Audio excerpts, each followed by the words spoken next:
Hey everyone, this is Brett Endy's the Dog Savant, dogtrainingla.com. So we have another Q&A today, and this one comes from Jennifer P, and she's from St. Louis, and her question is, every time I move around the house, my dog is biting at my ankles, jumping on my back, and barking at me, and it seems like he won't leave me alone every time I'm doing something. How do I deal with this, and what does it mean? Okay, so really what does it mean is the most important part, because this is so misinterpreted and people just come off to the dogs as, I don't know why you're doing it, I don't know what to do, and you're just so remiss in, the root cause of it and how to address it in terms of what's going to make the dog respond properly and what's going to influence the dog in a relationship-based way that's going to prevent these problems from occurring in the first place. And here's why. This is the case of a dog who is getting too stimulated by the everyday coming and goings in life. They're tracking their humans too strongly, and I talk about this all the time. These dogs are anticipating when the next shoe of life is going to fall, and they're reacting to it. And what happens is we're doing all these different routines and activities around our dogs, and we're pretty much unconscious about it, yet a very highly sensitive, aware, driven dog, a dog that tends to be most likely the kind of dogs that become my clients, they're always on the case, and we have to integrate training into these times to create a calmer association, giving them something to do, and most importantly, show that awareness on our part that while we're living as humans and doing stuff that we're very effective at, we're also coming off to the dogs that we're effective at integrating our lives into the dog world and what their priority systems are.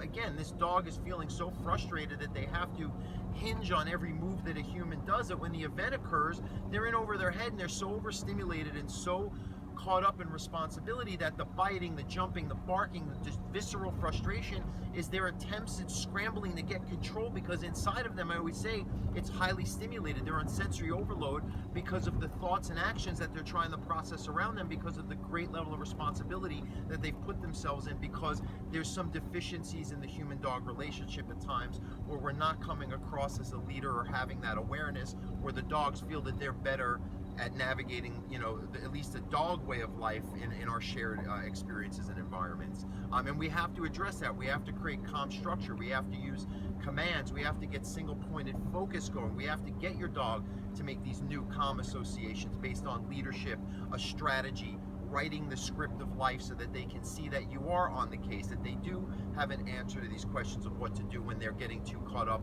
and then their reactions are really just symptoms of that.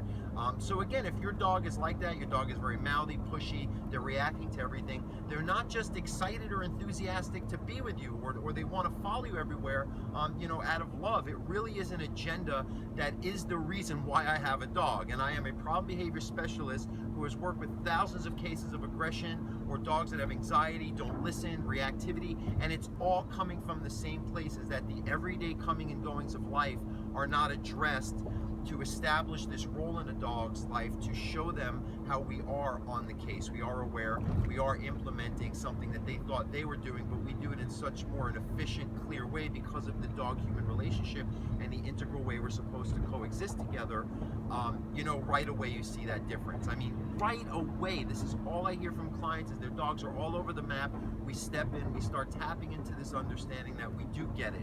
We are aware of what's going on, and right away they're relieved. They let it go. It's like, it just gets them to see life from a completely different perspective, which is the proper perspective, the perspective of them feeling content, waiting for instruction instead of anticipating and jumping on every move that we make.